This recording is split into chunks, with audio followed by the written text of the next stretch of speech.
உங்கள் அக்குள் முழங்கால்களுக்கு பின்னால் அல்லது உடலின் அந்தரங்க பகுதிகளில் கடுமையான அரிப்பை உண்டாக்கும் பிரகாசமான சிவப்பு நிற தழும்புகள் உள்ளனவா? பெரும்பாலும் இது போன்ற இடங்களில் சிவப்பு நிற அடையாளங்களை காணும்போது நாம் அதை தேமல் அல்லது பூஞ்சை தொற்று என்று தவறாக நினைத்துக்கொண்டு கடைகளில் கிடைக்கும் ஏதேனும் ஒரு பூஞ்சை எதிர்ப்பு ஆன்டிஃபங்கல் கிரீமை பயன்படுத்த தொடங்கிவிடுகிறோம். ஆனால் இது இன்வர்ஸ் சோரியாசிஸ் என்று அழைக்கப்படும் சோரியாசிஸின் மிகவும் பிடிவாதமான வகையாக இருக்கலாம் என்பது உங்களுக்கு தெரியுமா? தவறான கிரீம்களை பயன்படுத்துவது இந்த சிக்கலை இன்னும் மோசமாக்கக்கூடும். இன்றைய இந்த வீடியோவில் இது சாதாரண தொற்றா அல்லது சோரியாசிஸா என்பதை வீட்டில் இருந்தபடியே எப்படி அடையாளம் காண்பது மற்றும் இதற்கான சரியான சிகிச்சை என்ன என்பதை பற்றி நான் உங்களுக்கு விளக்குகிறேன்.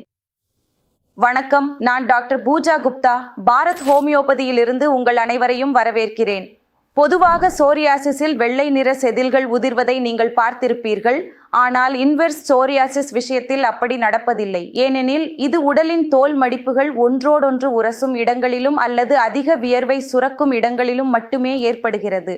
அதனால் அங்கு செதில்கள் உருவாக முடிவதில்லை. அந்த இடங்களில் உள்ள தழும்புகள் மிகவும் சிவப்பாகவும் மென்மையாகவும் பளபளப்பாகவும் காணப்படும். மக்கள் வியர்வையினால் ஏற்படும் எரிச்சல் மற்றும் கடுமையான அரிப்பு காரணமாக மக்கள் இதை பூஞ்சை தொற்று, ஃபங்கல் இன்ஃபெக்ஷன் என்று தவறாக நினைக்கிறார்கள். ஆனால் உண்மையில் இது உங்கள் நோய் எதிர்ப்பு சக்தி குறைபாட்டின் விளைவே தவிர வெளிப்புற கிருமிகளால் ஏற்படுவதல்ல. இங்கிருந்துதான் சிகிச்சையில் மிகப்பெரிய தவறு நடக்கிறது.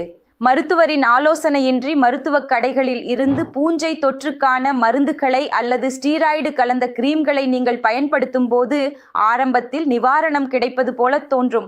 ஆனால் இந்த இடம் மிகவும் உணர்திறன் மற்றும் மென்மையானது என்பதால் ஸ்டீராய்டு பயன்படுத்துவது இங்குள்ள தோலை மிகவும் மெலிதாக்கிவிடும். இதன் விளைவாக சோரியாசிஸ் இன்னும் ஆழமாக பரவி அரிப்பு தாங்க முடியாத அளவுக்கு அதிகரித்து விடுகிறது.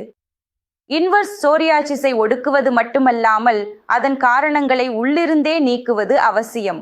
பாரத் ஹோமியோபதியில் உடலின் மென்மையான பகுதிகளை கவனமாக சிகிச்சை அளிக்க வேண்டும் என்பதை நாங்கள் அறிவோம். எங்கள் மருந்துகள் முற்றிலும் இயற்கையானவை மற்றும் இரசாயனங்கள் இல்லாதவை. நாங்கள் நோயாளிகளுக்கு ஹோமியோபதி மருந்துகளை வழங்குகிறோம். இது வியர்வை மற்றும் எரிச்சல் பிரச்சனையை கட்டுப்படுத்துவதுடன் தோலின் அந்த சிவந்த பகுதிகளை மீண்டும் இயல்பு நிலைக்கு கொண்டு வர உதவுகிறது. மிகச்சிறந்த விஷயம் என்னவென்றால் ஹோமியோபதி மருந்துகள் இந்த உணர்திறன் மிக்க பகுதிகளில் எந்த பக்க விளைவுகளையும் ஏற்படுத்தாது. மேலும் உங்கள் தோல் மெலிந்து போவதற்கு பதிலாக மீண்டும் ஆரோக்கியமாக மாறத் தொடங்குகிறது. நீங்களும் உடலின் ஏதேனும் மென்மையான பகுதியில் இத்தகைய எரிச்சல் அல்லது அரிப்பினால் அவதிப்படுகிறீர்களா? தயங்க வேண்டாம். இது ஒரு நோய். இதற்கு சிகிச்சை சாத்தியம். உங்கள் அந்த பகுதிகளின் புகைப்படங்களை எடுத்து எங்கள் இந்த வாட்ஸ்அப் எண்ணிற்கு பகிருங்கள்.